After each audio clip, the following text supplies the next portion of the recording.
Kerala story.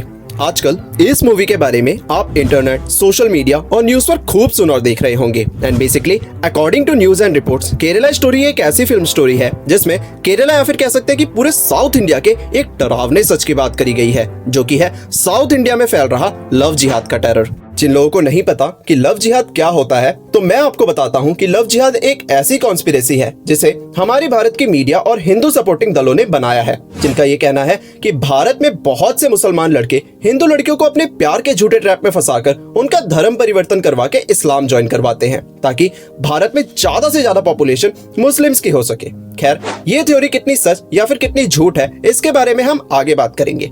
तो basically ये video बनाने से पहले मैंने YouTube पर मौजूद दर्जनों वीडियोस को देखा, जिन्हें एनालाइज करने के बाद मुझे ये रियलाइज हुआ कि कुछ लोग इस फिल्म को सपोर्ट कर रहे हैं, कुछ लोग इस फिल्म को एक प्रोपेगेंडा बताकर अपने अपने व्यूज और एडवाइस दे रहे हैं। लेकिन इस वीडियो में मैं ना तो अपने पर्सनल व्यूज रखूंगा और ना तो इस मूवी का कोई रिव्यू करूंगा, बल्कि मैं इस वीडियो की मदद से आपको ये बताऊंगा कि क्या द केरला स्टोरी मूवी एक सच मूवी है या फिर एक प्रोपेगेंडा। मैं दोनों ही पहलुओं की बात वीडियो में बहुत डीपली करूंगा, क्योंकि फैक्ट तो ये है कि इस मूवी में सच और प्रोपेगेंडा दोनों ही मौजूद है। तो कीप वॉचिंग टिल एंड।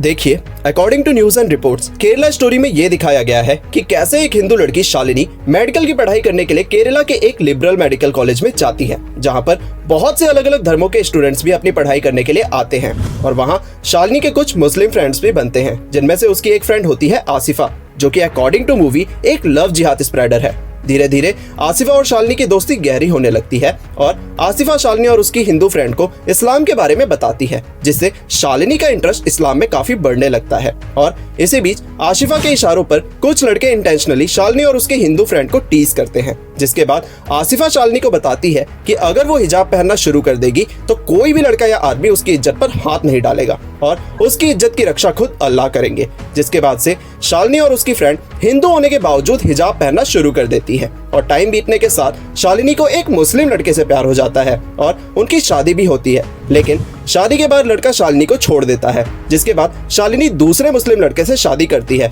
जो अकॉर्डिंग टू मूवी एक आईसिस का मेंबर होता है और वो शालिनी को आईसिस में रिक्रूट करवा देता है। तो बेसिकली मोटे शब्दों में अगर बात करी जाए तो मूवी में मेन ये दिखाने की कोशिश करी जा रही है कि कैसे south Indian states like Kerala में मेनली हिंदू लड़कियों को लव जिहाद में फंसाकर आईसिस ज्वाइन करवाया जा रहा है, जहां पर उन लड़कियों को बस एक बच्चा पैदा करने की मशीन के तौर पर रखा जाता है। तो मूवी में यह भी बताया गया है कि सिर्फ केरला से ही लगभग 32,000 वुमेन्स ने आईसिस को ज्वाइन करा है, जो कि बहुत ही शॉकिंग दावा है। ये तो बात हुई कि मेनली ये मूवी क्या दिखाना चाहती है, बट रिलीज के बाद से ही मूवी अपने दावों की वजह से सवालों में घिरी हुई है, क्योंकि मूवी के टीजर में ये बताया गया था कि केरला की 32,000 लड़कियों ने आईसिस को ज्वाइन करा है। लेकिन जब मूवी रिलीज हुई तो पॉइंट को बदलकर 32,000 से सिर्फ 3 लड़कियां कर दिया गया। बट हमें यहाँ ये नहीं देखना चाहिए कि लड़कियां 3 थी या 32,000, बल्कि हमें ये देखना चाहिए कि अगर फोर्सिबल कन्वर्जन का एक भी केस देश में सामने आ रहा है तो वो बहुत ही बड़ा मुद्दा है, क्योंकि हर एक चीज की शुरुआत एक से ही होती है। कोई भी आम आदमी क्रिमिनल एक मर्डर करने से ही बनता है। कोई आदमी जिसने 100 चोरियां करी हैं तो उसके इरादे भी पहली चोरी के बाद से ही मजबूत हुए होंगे। इवन कोरोना वायरस फैलने की शुरुआत भी सिर्फ एक इंसान से ही हुई थी, जिसने बाद में पूरी दुनिया को अपने चंगुल में ले लिया था। तो यहाँ बात नंबर्स की नहीं बल्कि क्राइम की है। और अगर केरला स्टोरी में थोड़ा भी सच है तो ये बात बहुत ही ज्यादा चिंता की है, क्योंकि अगर आज फोर्सिबल कन्वर्जन के एक केस भी सामने आ रहे हैं तो कल वो एक केस से 100 और इवन हजारों केसेस में भी बदल सकते हैं, और हमें यही समझने की जरूरत है।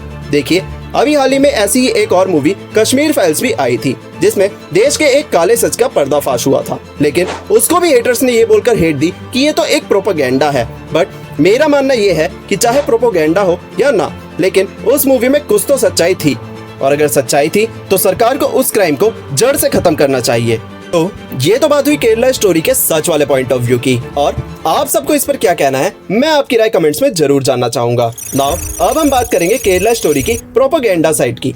देखिए, मैं आपको यही कहूंगा कि केरला स्टोरी में दिखाया गया 32,000 लड़कियों के आईसिस ज्वाइन करने का दावा अगर सच है तो हमारी सरकार के लिए इससे बड़ा फेलियर कुछ हो ही नहीं सकता, क्योंकि अगर ये बात सच है तो इसका मतलब साफ यही है कि हमारे देश की इंटेलिजेंस एजेंसीज, पुलिस, गवर्नमेंट सब एक फेलियर है। क्योंकि अगर देश में से 32,000 लड़कियां, जो कि एक बहुत बड़ा नंबर है, वो सबकी नाक के नीचे से आईसिस ज्वाइन कर लेती हैं, तो ये सबके लिए बहुत ही ज्यादा बड़ा फेलियर है। और इसी दावे की सच्चाई पता लगाने के लिए केरला स्टोरी के डायरेक्टर सुदीप्तो सेन के ऊपर केस भी करे गए। और जब सुदीप्तो से सुप्रीम कोर्ट ऑफ इंडिया में उनके दावों की सच्चाई के बारे में पूछा गया तो उनके पास इसका कोई जवाब ही नहीं था। जिसके बाद जहां सुदीप्तो ने मूवी के ट्रेलर में 32,000 लड़कियों की बात करी थी, वहीं मूवी के लॉन्च में इस दावे का कोई नामो निशान ही नहीं रह गया, जिससे ये साफ हो जाता है कि ये दावा बिल्कुल ही गलत और झूठा था। और तो और इस मूवी में हिंदू धर्म के देवी देवताओं की बेइज्जती करी गई है, जहां आसिफा भगवान कृष्ण को ये कहती है कि इनका तो खुद ही नहीं पता कि किससे शादी करें और किससे प्यार, तो ये आपकी रक्षा कैसे ही करेंगे।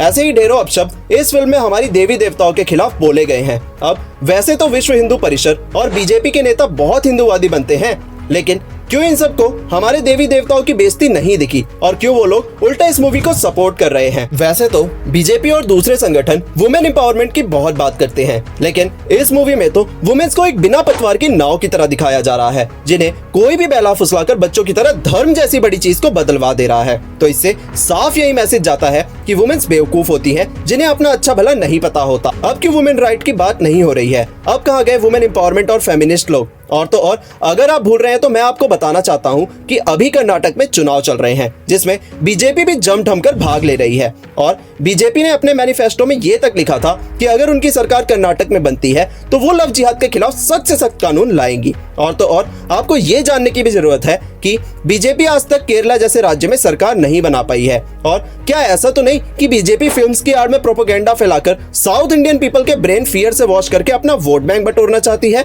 देखिए, आपको हिस्ट्री से सीख लेनी चाहिए। जब हिटलर जिंदा था तो वो भी जर्मनी में ऐसी ही प्रोपेगेंडा फिल्म प्रोड्यूस करवाता था, जिनमें ज्यूज को बहुत ही ज्यादा खराब दिखाया जाता था, ताकि लोग ज्यूज से नफरत करें और हिटलर का सम्मान करें। तो क्या ये फिल्म उन फिल्म्स की तरह कोई प्रोपेगेंडा तो नहीं फैला रही है? शर्म से सर तो सब झुक जाता है जब भारत जैसे बड़े देश के प्रधानमंत्री चुनावी रैलीज में डेवलपमेंट और इकोनॉमी की बात ना करके एक मूवी का प्रमोशन करके वोट मांगते हैं और अपने देश के ही एक स्टेट को बदनाम करने की कोशिश करते हैं।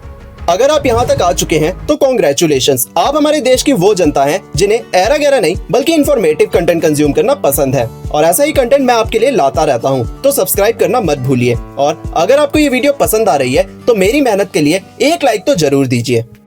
अगर हम बात करें कंक्लूजन की, तो इस वीडियो का कंक्लूजन ये निकलता है कि डेमोक्रेटिक कंट्री का सबसे बड़ा वरदान और अभिशाप दोनों ही यही है कि यहाँ पर रूलर्स लोगों के वोट से चुने जाते हैं। और ये वरदान इसलिए है क्योंकि इस प्रोसेस से लोग अपना मनपसंद लीडर चुन सकते हैं, और अभिशाप इसलिए क्योंकि पॉलिटिकल पार्टीज लोगों के वोट्स के लिए किसी भी हद तक गिर सकती हैं। और हमें ये समझने की सख्त जरूरत है कि हमें किसी के भी बहकावे में आकर अपनी कीमती वोट बस एक इमोशन के नाम पर बर्बाद नहीं करना है, नहीं तो हमारे फ्रीडम फाइटर्स जिन्होंने अपने खून का एक एक कतरा बहाकर हमें आजादी दिलाई है, उनका पूरा का पूरा बलिदान बेकार हो सकता है। खैर, अगर आपने एंड तक वीडियो देख ही ली है तो लेफ्ट वाली वीडियो पर क्लिक करके आप रेसलर्स प्रोटेस्ट के बारे में जान सकते हैं। इसी मैसेज के साथ मैं आपसे अलविदा लेता हूं। उम्मीद है आपको वीडियो पसंद आई होगी। जय हिंद, जय भारत।